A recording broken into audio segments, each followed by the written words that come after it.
পাঠ ভবনে সকলকে আবারও স্বাগত। আশা করি সবাই খুব ভালো আছো। আজ তোমাদের সঙ্গে আমি যে গল্পটি নিয়ে আলোচনা করব সেটি হলো মহাশ্বেতা দেবীর ভাত গল্প, যেটি দ্বাদশ শ্রেণীর পাঠ্য, ক্লাস 12-এর পাঠ্য মহাশ্বেতা দেবীর ভাত গল্প। প্রথমে বলি মহাশ্বেতা দেবীর কথা, মহাশ্বেতা দেবীর লেখনীর কথা। মহাশ্বেতা দেবী এমন একজন লেখিকা যিনি সমাজের নিম্ন স্তরের মানুষদের কথা ফুটিয়ে তুলেছেন তার বেশিরভাগ গল্পে। আদিবাসী এছাড়াও সমাজের একদম নিম্ন স্তরের সর্বহারা মানুষের উন্নতি কামনায় তিনি সবসময় ব্রতী ছিলেন এবং তাদের জীবনযাত্রা, তাদের জীবনযাপন, তাদের জীবন সংগ্রামের চিত্র তিনি তার বিভিন্ন গল্পে তুলে ধরেছেন। তেমনই একটি গল্প হলো আমাদের আলোচ্য ভাত গল্প। আমাদের আলোচ্য এই ভাত গল্প হলো গ্রামের এক সর্বহারা নিরন্ন মানুষের কাহিনী। এবারে আসি গল্পের বিষয়বস্তুতে। আমি গল্পের বিষয়বস্তুটা তোমাদেরকে খুব সংক্ষেপে বোঝানোর চেষ্টা করব। সবাই ভিডিওটা পুরোটা দেখো, তাহলে গল্পের বিষয়বস্তুটা তোমাদের সংক্ষেপে বুঝতে অনেক সুবিধা হবে। তাহলে চলো আমরা আজকে মহাশ্বেতা দেবীর লেখা ভাত গল্পের বিষয়বস্তু সম্পর্কে সংক্ষেপে জানি। চলো শুরু করি। গল্পের কেন্দ্রীয় চরিত্র হলো উৎসব নাইয়া, যাকে ঘিরে গল্পটি এগিয়েছে। উৎসব, যাকে গ্রামের মানুষেরা উৎসব বলে জানে বা উৎসব নামেই সে পরিচিত। তার আসল নাম উৎসব নাইয়া। সে গ্রামের এক হতদরিদ্র মানুষ। তার বাড়ি সুন্দরবনের নদী তীরবর্তী অঞ্চলে, মাতলা নদীর কাছে। সে বাদাই কাজ করে, অর্থাৎ সে ভাগ চাষি হিসেবে কাজ করে, অন্য লোকের জমিতে ভাগ চাষি হিসেবে কাজ করে। কোনো মতে অনেক টানাপোড়েনে তার জীবন চলে। যেটুকু পাই চাষবাস করে কোনো মতে স্ত্রী, পুত্র, কন্যা এদেরকে নিয়ে তার জীবন কাটে। এমন করেই দিন চলছিল তার। কিন্তু হঠাৎ করে এক বছর গ্রীষ্মে সমস্ত ফসল নষ্ট হয়ে যায়। তখন ফসল নষ্ট হয়ে যেতে দেখে সে কাঁদতে থাকে।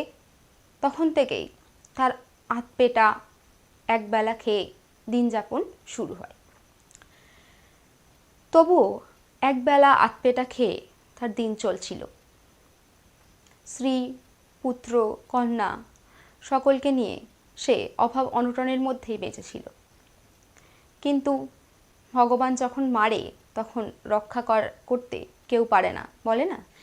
তেমনি মাতলা নদীর বানে সে এক সময় সব হারিয়ে ফেলে। তার ঘর বাড়ি, তার স্ত্রী, পুত্র, কন্যা সব কিছুই ভেসে যায় মাতলা নদীর বানে। হঠাৎ করে মাতলার বানে তার সব কিছুকে টেনে নিয়ে যেন চলে যায়। উৎসবও মারা যাচ্ছিল। গ্রামের লোকেরা বলে যে সে গাছে আটকে গিয়ে বেঁচে গেছিল, নইলে সেও মারা যেত। পুত্র, কন্যা, স্ত্রী, ঘরবাড়ি সব কিছু হারিয়েও উৎসব যেন সে শোকে পাথর হয়ে গেছিল।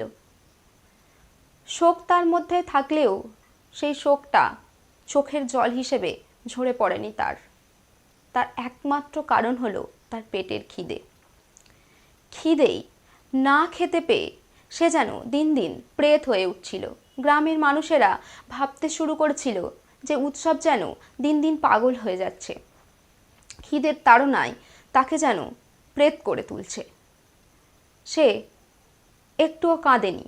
তার স্ত্রী, পুত্র, কন্যাকে হারানোর যন্ত্রণাতে সে কাঁদেনি, শুধু তার ভেসে যাওয়া বাড়ির পাশে বসে সে ডাকত, চন্নুনির মা, চন্নুনি রে, রাগ করিস না কেন।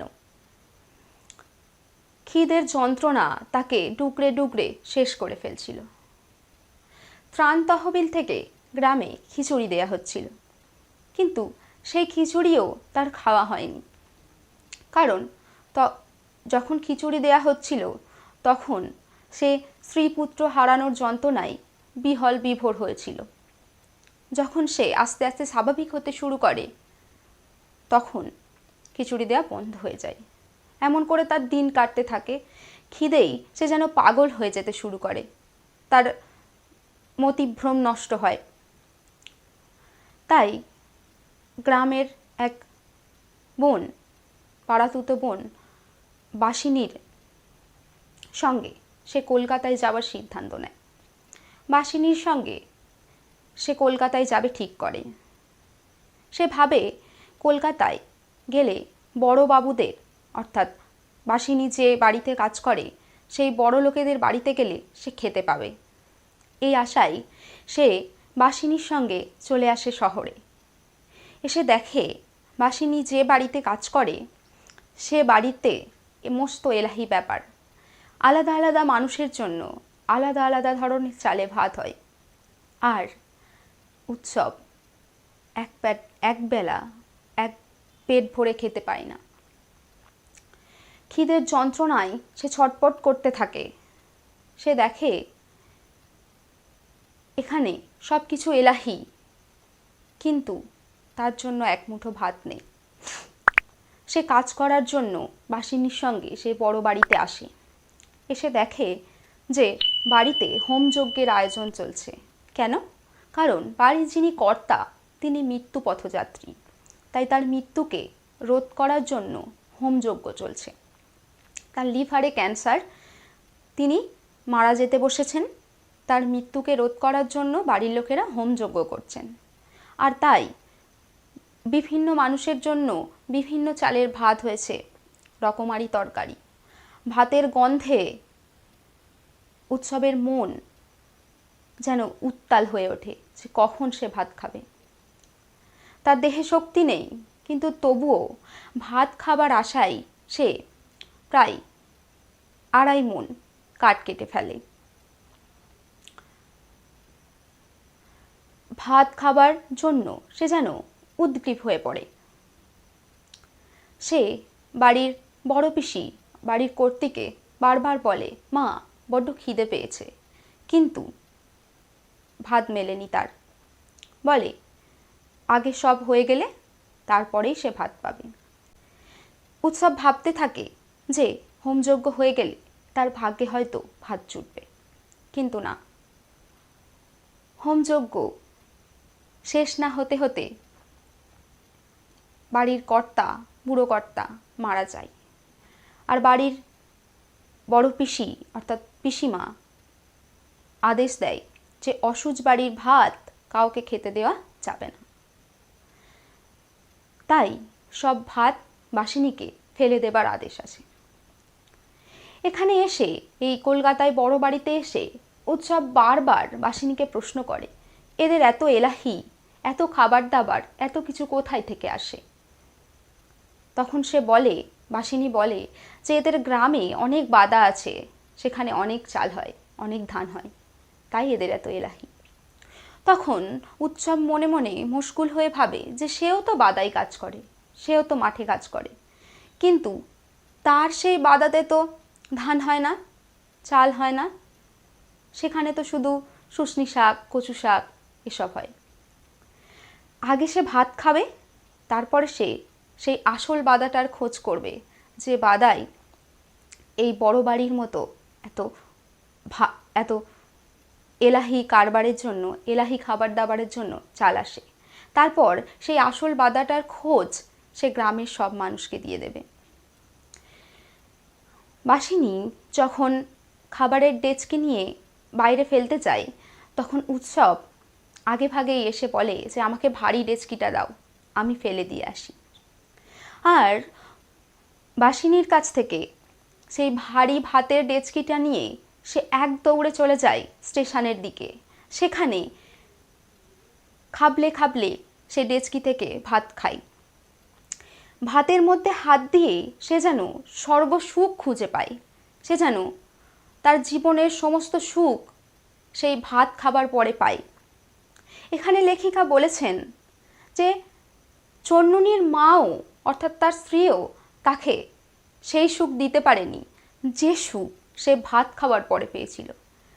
একজন অনেক দিন ধরে ক্ষুধার্ত মানুষ যে আধপেটা খেয়ে বেঁচে আছে, সে হঠাৎ তার বহু আকাঙ্ক্ষিত ভাত খেতে পেয়ে যেন স্বর্গ সুখের তৃপ্তি লাভ করে।